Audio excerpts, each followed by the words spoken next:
Deputy Speaker, I rise to speak on the Hazardous Waste Regulation of Exports and Imports Amendment Bill 2021. With this bill, the Morrison government advances key laws to deliver on Australia's international obligations to strengthen controls on international movements of plastics waste and enhance the process to classify hazardous wastes and treatment technologies. These amendments adopt regulatory powers consistent with Commonwealth legislation and improve compliance enforcement measures through new penalties and information sharing measures to improve the administrative efficiency of the Act. Ultimately, Mr Deputy Speaker, this bill updates and modernises the Act to reduce complexity and improve its operation while ensuring the standard of environmental protection remains high. Mr Deputy Speaker, I stand here as a strong voice for my constituents in Higgins who care deeply about our waste and our international responsibilities to the environment. I'm proud the Morrison government has stepped up to ensure that as a country we take responsibility and lead the way in this space. As the Prime Minister has said, it is our waste, it is our responsibility. And anyone who's lived or worked or travelled to other countries, particularly developing countries, know how important it is to be stewards of our own environment. Our policies are delivering real outcomes for our natural environment, but also for the world over, by mandating that we do not simply export waste without thought, by ensuring it is first processed for further use, and also by enhancing regulation in protecting all global citizens from hazardous waste materials. This is really a matter of leadership. As a nation, we have a duty and a responsibility for our own waste. We just can't pass the buck to other countries to deal with. I'm proud to have been a strong voice in calling for a recycling and waste inquiry as a member of the Standing Committee on Industry, Innovation, Science and Resources. And for any listeners or viewers, I recommend that you go to the Rubbish to Resources report, Enhancing the Circular Economy for Australia. There are so many pragmatic things that constituents can do to make sure that they reduce their own waste footprint and therefore help the world keep this place cleaner and greener. Mr Deputy Speaker, the Hazardous Waste Act implements Australia's international obligations under the Basel Convention. The amendments in this bill will strengthen transboundary controls on unsorted plastic wastes and plastic waste containing hazardous substances and ensure Australia's compliance with the Basel Convention. The Convention is an international treaty that controls the movement of hazardous waste from one country to another and its disposal. It seeks to manage the export, import and transit of hazardous waste to minimise the harmful effect of hazardous waste on human health and the environment. And in fact, on the 1st of July 2021, just this year, new standards to regulate international movements of unsorted plastic waste and plastic waste containing hazardous substances were adopted under the Basel Convention.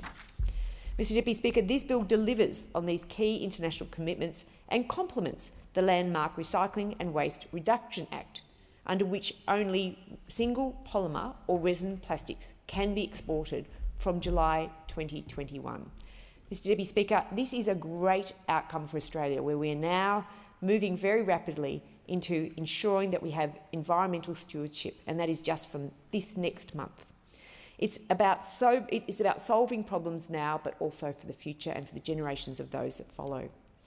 In fact, it's sobering to think that only 12% of the 103 kilograms of plastic waste generated per person in Australia each year is recycled, and this is mostly overseas. That's 103 kilograms of plastic waste per person, almost double each person's body weight. Some exceptions in the chamber, perhaps. But what I would say is that with Clean Up Australia Day, each year, no, I'm not looking at anyone in particular, Chair. So every year, Clean Up Australia Day, I get a very big plastic bag and I endeavour to get several kilograms worth of plastic, and it's very hard to fill a big plastic bag and it doesn't weigh as much as you think. So when we're talking about 103 kilograms per every individual person in Australia, that's an awful lot of plastic. So from July 2022, the export of recyclable plastics that have not been processed for further use will be banned. So we are stepping up and we are taking action. We have a golden opportunity to now turn our recyclable plastics into resources. So that's the Rubbish to Resources, the title of our inquiry report, and play our part as global trendsetters in this space while looking out for our international counterparts, as well as reducing our environmental impact, not just as individuals but as a country. These measures show that the government will go one step further than the rest of the world to address pollution from waste plastics. Mr Deputy Speaker, the current requirement to seek advice on technical matters from the Hazardous Waste Technical Group does not allow the flexibility to obtain the best advice available on a range of key technical issues. The government proposes to transform the way in which guidance on whether a particular material is a hazardous waste or whether a particular waste processing technology is environmentally sound is obtained. We will do this by removing references to the Hazardous Waste Technical Group and replace it with a new mandatory consultation mechanism that is more appropriate to the relevant decisions. This bill will make amendments to the Act to establish a new mandatory consultation process that provides flexibility to consult with a range of appropriately qualified experts from government, research organisations and industry. This will ensure that the government has the best advice available when making these important declarations and that the advice is obtained when we need it. Mr Deputy Speaker, this bill triggers the Regulatory Powers Act to adopt consistent Commonwealth regulatory powers. These powers are best practice for administering an effective monitoring, investigation or enforcement regulatory regime that also provides important safeguards and protects common law privileges.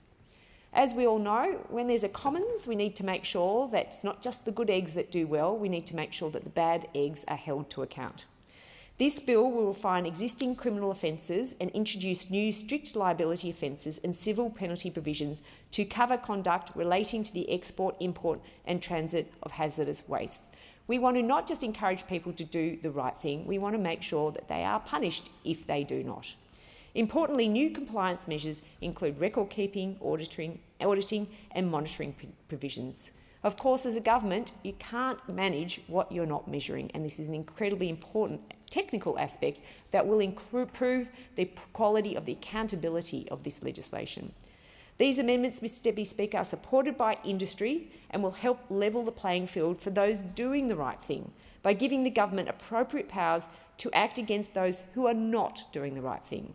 These amendments will ensure compliance with the Hazardous Waste Act and that Australians and our unique environment are better protected from the harmful effects of hazardous wastes. And anyone who's been to the outback of Australia knows how incredibly delicate some of the ecosystems of our unique environment are. They're world-beating, they're precious, and in fact I encourage tourists from around the world to come, be eco-friendly, make sure that when you go out camping in the outback, take your rubbish with you, because there's nothing worse than going to these beautiful World Heritage sites and seeing any form of plastic or rubbish in those environments. And I would welcome some of the States and Territories Acts that have been incredibly important in backing in these provisions and making sure that plastics are not getting into our precious World Heritage environment. Mr Deputy Speaker, the amendments in this bill will give the government the authority to share information with Commonwealth, state and territory governments where appropriate. It is important that these acts across the different legislations are held to be consistent and that there can be sharing of information so that we can make sure that states and the state governments and federal governments are working hand in glove. This will improve the compliance and enforcement measures enacted under the Regulatory Powers Act. Mr Deputy Speaker, the Morrison government has led the nation in taking responsibility for regulation on waste. It's something we are deeply proud of. It is working to help make sure that there is strong collaboration between the Commonwealth, state and territories across these different legislative boundaries, and I welcome these developments. We will work as one across the three levels of government for the benefit of Australia.